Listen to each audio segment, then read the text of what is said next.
अगर आप 12th हिंदी के इन 21 महत्वपूर्ण टॉपिक को पढ़ लेंगे तो आपको हिंदी में 100 में 100 लाने से कोई नहीं रोक सकता। हेलो स्टूडेंट, मैं हूं Shubham Goswami and welcome back to my channel Shubham lecturer. Student, अगर आप 12th में हैं और आपको 24 मार्च को हिंदी का पेपर देना है तो ये वीडियो आपके लिए स्पेशली बनाया जा रहा है, क्योंकि इस वीडियो में मैं आपको 12th हिंदी के 21 ऐसे महत्वपूर्ण टॉपिक के बारे में बताऊंगा जो कि आपके बोर्ड एग्जाम में हर साल पूछे जाते हैं और इस बार भी पूछे जाएंगे।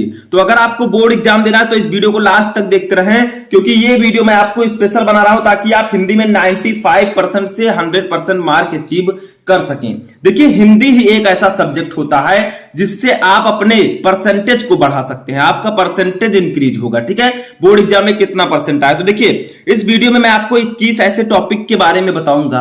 अगर आप इनमें से कोई भी टॉपिक नहीं पढ़ेंगे तो आपको हिंदी में 100 में 100 आप नहीं ला सकते, 100 में 90 भी नहीं ला सकते। लेकिन आपको अगर ये टॉपिक्स आप पढ़ लेते हैं तो आपको 100 में 100 मिलेगा, लेकिन आपको अच्छे से लिखना है। देखिए, यहां पर कौन कौन से टॉपिक है, मैंने पूरा टॉपिक यहां पर लिखा है। अगर आप लोग, मैं सब कुछ बताऊंगा कि कौन से चैप्टर के गद्यांश इंपॉर्टेंट है, कौन सा जीवन परिचय इंपॉर्टेंट है, रस छंद अलंकार कौन सा इंपॉर्टेंट है। ठीक है, आपको निबंध कैसे लिखना है, कौन से महत्वपूर्ण निबंध है जो कि आपके बोर्ड एग्जाम में आएंगे, हिंदी संस्कृत में कौन से गद्यांश पद्यांश किस चैप्टर से सबसे ज्यादा पूछे जाते हैं।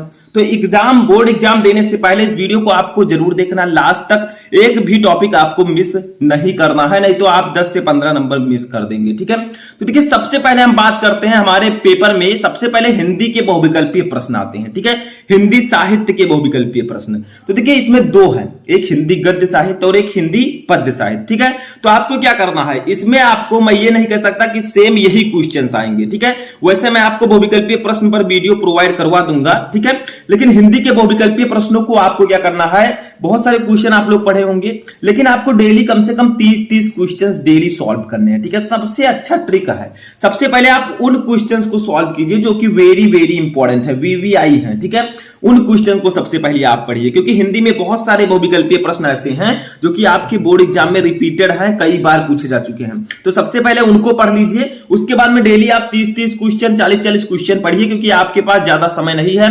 डेली आप जितना ज्यादा क्वेश्चन कवर करेंगे उतना ही नंबर आपका यहां पर क्लियर होगा। आप हिंदी के बहुविकल्पीय प्रश्नों का 10 नंबर आसानी से क्लियर यहां पर कर लेंगे। ठीक है, इसके बाद में हम बात करते हैं महत्वपूर्ण गद्यांश। अब हिंदी के बहुविकल्पीय प्रश्नों के बाद हमारा आता है गद्यांश। ठीक है, अब गद्यांश 2 चैप्टर ज्यादा इंपॉर्टेंट है, आपके 2 चैप्टर से गद्यांश पूछे जाने के चांसेस सबसे ज्यादा हैं।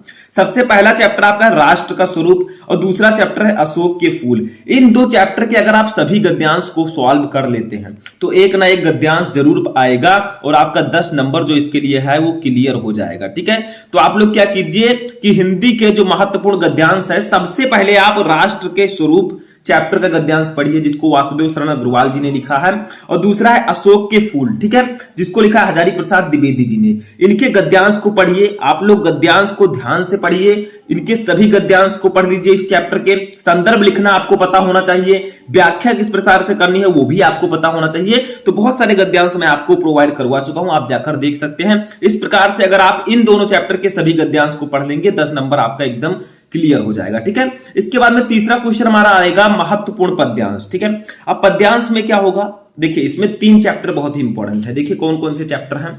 नंबर 1 पवन दूतिका, अयोध्या सिंह उपाध्याय जी का पवन दूतिका जो है, इस चैप्टर के सभी पद्यांश को आप पढ़ लीजिए, यानी कि इस पूरे चैप्टर का आपको हिंदी अर्थ पता होना चाहिए। ठीक है, दूसरा है श्रद्धा मनु जयशंकर प्रसाद जी का, ये चैप्टर बहुत ही इंपॉर्टेंट है आपके पद्यांश के लिए। और तीसरा है गीत महादेवी वर्मा जी का, ये भी चैप्टर आपके लिए बहुत ही ज्यादा इंपॉर्टेंट है। तो ये 3 चैप्टर सबसे पहले आपको पढ़ने हैं। देखिए, आपको पूरा चैप्टर पढ़ना है, लेकिन जिन 3 चैप्टर के बारे में मैं बात कर रहा हूं, इनके एक भी पद्यांश को आपको नहीं छोड़ना है। इनके पूरे चैप्टर का आपको मीनिंग आना चाहिए, तभी आप 10 नंबर अपना क्लियर कर पाएंगे। तो सबसे जो इंपॉर्टेंट चैप्टर्स हैं वो आपके यही 3 है। ठीक है, आगे मैं आपको ये भी बताऊंगा कि कौन से जीवन परिचय इंपॉर्टेंट है, कौन से कहानी आपको कैसे पढ़नी है। ठीक है, तो ये आपको 3 चैप्टर के पद्यांश आपको पढ़ने हैं। ठीक है, अब आता है हमारा लेखक का जीवन परिचय।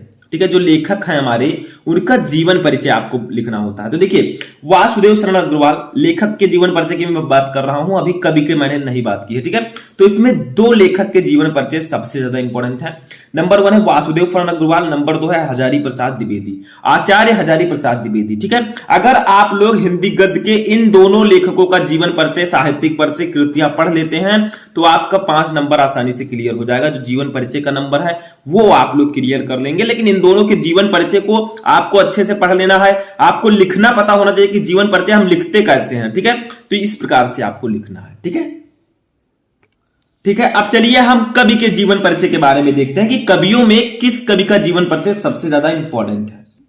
तो देखिए कवियों के जीवन परिचय में आपको दो कवि का जीवन परिचय जरूर पढ़ना है। नंबर 1 है जयशंकर प्रसाद, नंबर 2 है महादेवी वर्मा। ठीक है, इन दोनों कवि का जीवन परिचय आपको पढ़कर जाना है। अयोध्या सिंह उपाध्याय जी का भी जीवन परिचय आप पढ़ लीजिएगा।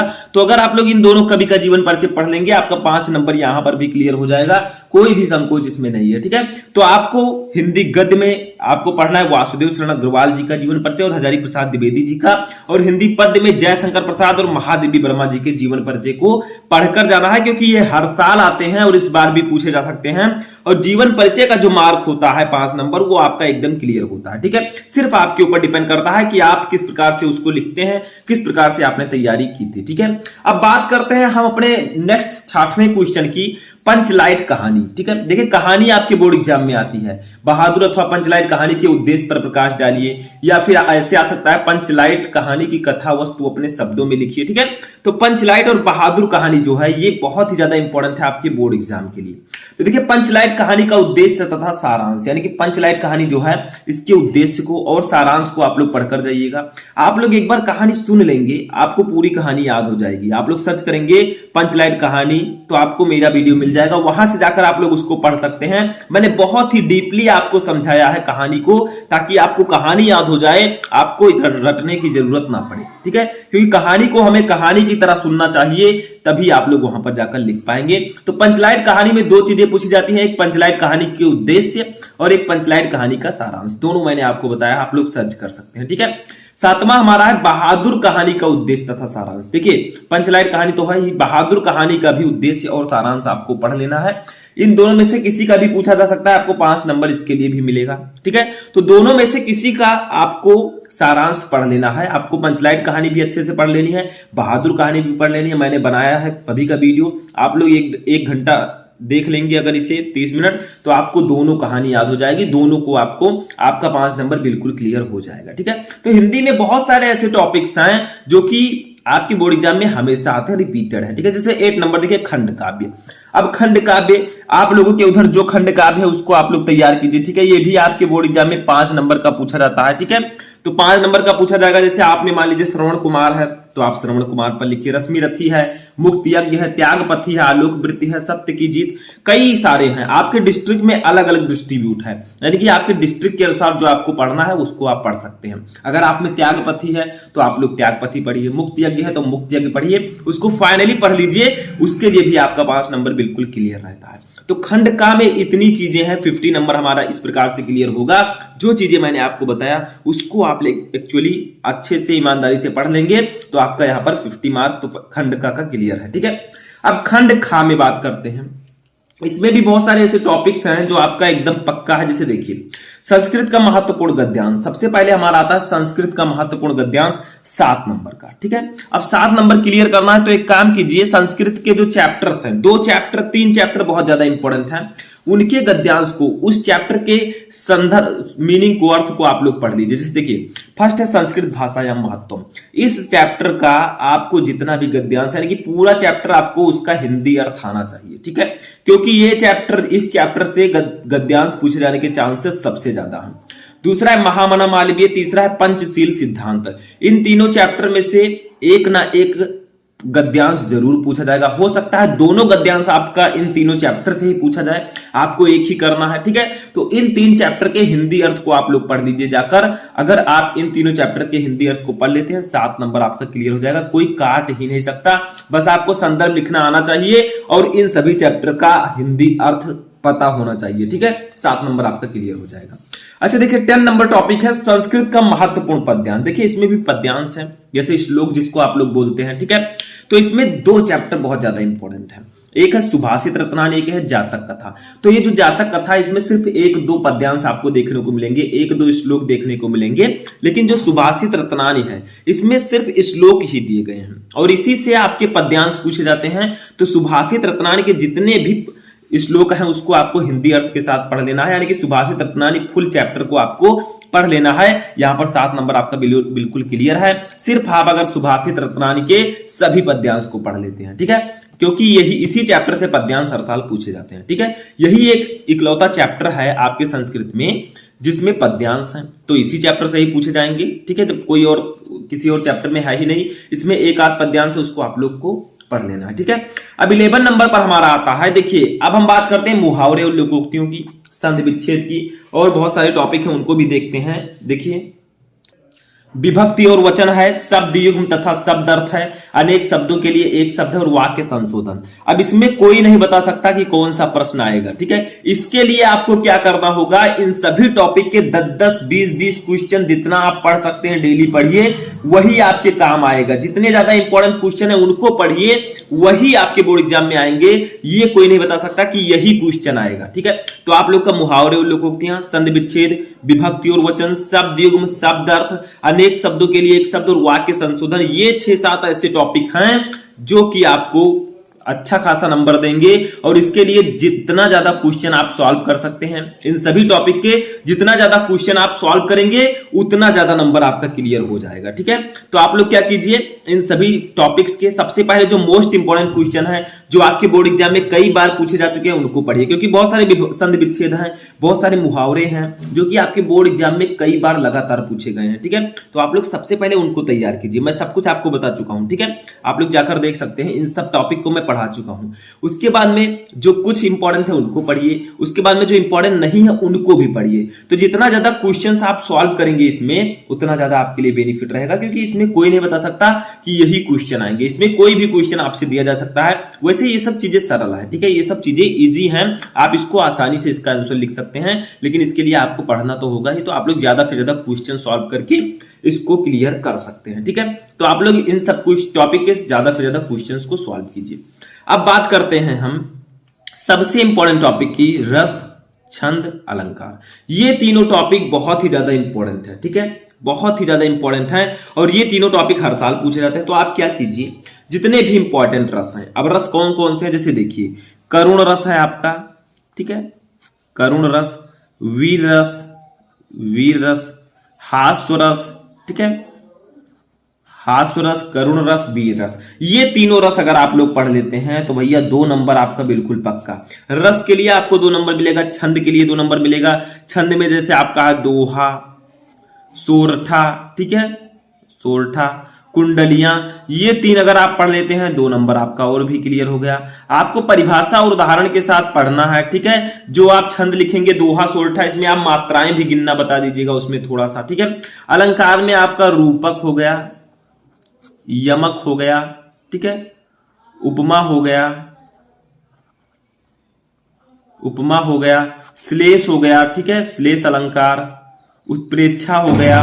ये 5 अलंकार अगर आप लोग पढ़ लेते हैं भैया आपका 2 नंबर इसके लिए भी क्लियर, यानी कि 6 नंबर आपका यहां पर बिल्कुल पक्का रहता है। किसका, रस का, छंद का और ये अलंकार का, ठीक है। 2-2, इसका 2, इसका 2 और इसका भी 2, यानी कि 6 नंबर आपका बिल्कुल पक्का रहता है। अब आप लोग कहेंगे सर आप पढ़ा दीजिए, मैंने रस, छंद, अलंकार तीनों टॉपिक को एक ही वीडियो में पढ़ाया है। जितने भी रस हैं, जितने भी छंद है, जितने भी अलंकार हैं, सबको मैंने एक वीडियो में पढ़ा दिया है। अगर आप लोग सर्च करेंगे रस, छंद, अलंकार शुभम लेक्चरर, आपको वीडियो मिल जाएगा।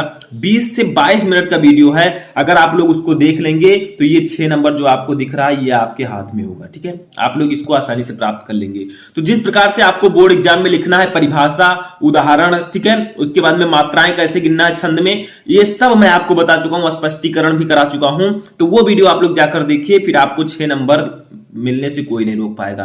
तो रस, छंद, अलंकार इन 1 वीडियो आप लोग जाकर देख सकते हैं, ठीक है। तो ये सब चीजें हैं। रस में आपको करुण रस, वीर रस, हास्य रस, दोहा, छंद में दोहा, सोरठा, कुंडलिया, अलंकार में रूपक, यमक, उपमा, उत्प्रेक्षा, श्लेष, इन सब चीजों को अगर आप लोग पढ़ लेते हैं तो आपका 6 नंबर एकदम क्लियर हो जाएगा। ठीक है, इसमें कोई भी संदेह नहीं है। ठीक है, इसके बाद में चलिए हम अपने नेक्स्ट टॉपिक पर चलते हैं। ठीक है, हमारा जो नेक्स्ट टॉपिक है देखिए वो है पत्र लेखन। देखिए यहाँ पर हमारा नेक्स्ट टॉपिक है यहाँ पर पत्र लेखन। ये बहुत ज्यादा इंपॉर्टेंट टॉपिक है।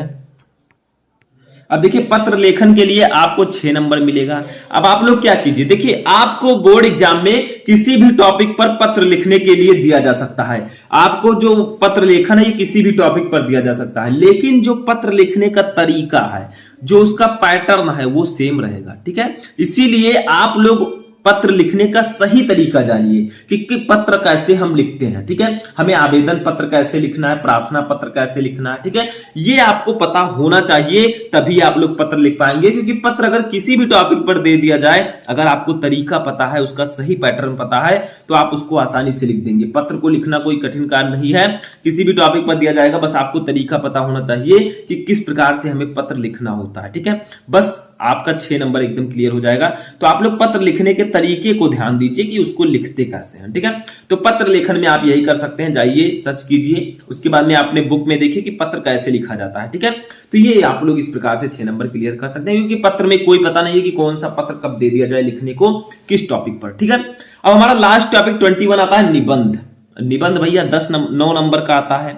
अब इसके लिए आपको क्या करना होगा, देखिए कुछ टॉपिक्स हैं, कुछ निबंध मैं आपको बता रहा हूं, उसको अगर आप लोग पढ़ लेते हैं, उन निबंध को पढ़ लेते हैं, तो आपको 9 नंबर बिल्कुल क्लियर आपका हो जाएगा। लेकिन निबंध लिखने का भी आपको तरीका पता होना चाहिए। तरीका का मतलब आपको कौन कौन से हेडिंग डालने हैं। ठीक है, हेडिंग सबसे पहले आपको प्रस्तावना डालना है, पता होना चाहिए। लास्ट में हमें डालना है उपसंहार, ये भी आपको पता होना चाहिए, तभी आप लोग निबंध लिख पाएंगे। और मैं आपको ऑलरेडी बता चुका हूं निबंध कैसे लिखते हैं। कोरोना वायरस पर निबंध मैंने बताया है, पर्यावरण प्रदूषण पर निबंध बताया है, तो आप लोग उसको जाकर देख सकते हैं, आपका 9 नंबर क्लियर हो जाएगा। वहां पर मैंने आपको पत्र लिखने का सही तरीका भी बताया है। ठीक है, तो जाइए देखिए, आपका 9 नंबर क्लियर। लेकिन कौन कौन से इस बार निबंध इंपॉर्टेंट है। ठीक है, निबंध लिखने का मैंने सही तरीका भी बताया है, तो कौन कौन से निबंध इंपॉर्टेंट है जिसको आपको पढ़ लेना चाहिए। नंबर 1 है पर्यावरण प्रदूषण समस्या और समाधान, ये निबंध सबसे ज्यादा इंपॉर्टेंट है। दूसरा है आतंकवाद समस्या और समाधान, ये निबंध भी इंपॉर्टेंट है। ठीक है, तीसरा है भारत में बेरोजगारी की समस्या, ये निबंध भी बहुत ज्यादा इंपॉर्टेंट है। चौथा है भारत में जनसंख्या वृद्धि की समस्या, जो हमारी पॉपुलेशन है लगातार बढ़ती जा रही है, इसकी समस्या, इस पर भी निबंध। पांचवा है कोरोना वायरस और भारत की अर्थव्यवस्था, एक नया टॉपिक है कोरोना वायरस, इस पर भी निबंध आपका पूछा जाएगा। तो सबसे ज्यादा इंपॉर्टेंट कोरोना वायरस है, फिर पर्यावरण प्रदूषण, तब आतंकवाद, तब भारत में बेरोजगारी की समस्या, फिर भारत में जनसंख्या वृद्धि की समस्या। ये पांचों निबंध, इस 5 टॉपिक पर आपके बोर्ड एग्जाम में निबंध आते रहते हैं, तो आप लोग 9 नंबर इससे क्लियर कर सकते हैं। जाइए देखिए कि निबंध हमें लिखना कैसे, हमें प्रस्तावना डालना है कि कौन से टॉपिक में किसका हेडिंग डालना है। जैसे मान लीजिए आप लिख रहे हैं पर्यावरण प्रदूषण पर निबंध। ठीक है, तो आप क्या करेंगे, पर्यावरण प्रदूषण पर निबंध जब लिखेंगे तो प्रस्तावना पहले डालेंगे, फिर पर्यावरण का अर्थ। ठीक है, पर्यावरण कितने प्रकार का होता है, पर्यावरण प्रदूषण, जल प्रदूषण, वायु प्रदूषण, ध्वनि प्रदूषण, ठीक है, रेडियोधर्मी प्रदूषण, ये आपको हेडिंग्स याद कर लेने हैं। आपको हेडिंग पता होना चाहिए, आप लोग उस टॉपिक पर लिख देंगे। जैसे मान लीजिए वायु प्रदूषण है, तो आप लोग वायु प्रदूषण के बारे में कुछ लिख सकते हैं। ठीक है, जल प्रदूषण है, जल प्रदूषण के बारे में आप लिख सकते हैं, लेकिन आपको हेडिंग पता होना चाहिए। आप लोग एक एक वर्ड तो याद कर नहीं सकते। जैसे मान लीजिए कोरोना वायरस पर निबंध आपको लिखना है, तो आप एक एक वर्ड याद करके थोड़ी ना जाएंगे। आप लोग जाइए हेडिंग देखिए कौन कौन सा हमें डालना है, सिर्फ हेडिंग अगर आपको पता है आप उस पर निबंध लिख सकते हैं, क्योंकि आप लोग इंटर में हैं और इतना तो आप लोग कर ही सकते हैं, इतना टैलेंटेड आप हैं। ठीक है, तो यहां पर मैंने आपको 12th हिंदी के 21 ऐसे टॉपिक्स के बारे में बताया। अगर आप लोग इनको पढ़ लेते हैं तो आपका 100 में 100 यानी कि 100 में 100 पक्का हो जाएगा। बट जितने मैंने आपको जीवन परिचय बताए, जितने मैंने आपको टॉपिक बताए किस चैप्टर से गद्यांश पद्यांश इंपॉर्टेंट है, उनको पढ़ लेंगे तो आपका ये सब क्लियर हो जाएगा। ठीक है, जो चैप्टर्स मैंने नहीं बताया उनको भी आपको पढ़ लेना है, क्योंकि आपका सिलेबस पूरा होना चाहिए। तो इस वीडियो में फिलहाल इतना ही। आई होप कि आपको ये वीडियो अच्छा लगा होगा। अगर आपको इसी तरह किसी और सब्जेक्ट का भी वीडियो चाहिए, जैसे इंग्लिश, हिंदी, ठीक है, जिस भी चैप्टर का वीडियो चाहिए आप लोग कमेंट करके बताएं, मैं उस पर वीडियो बनाने का प्रयास करूंगा।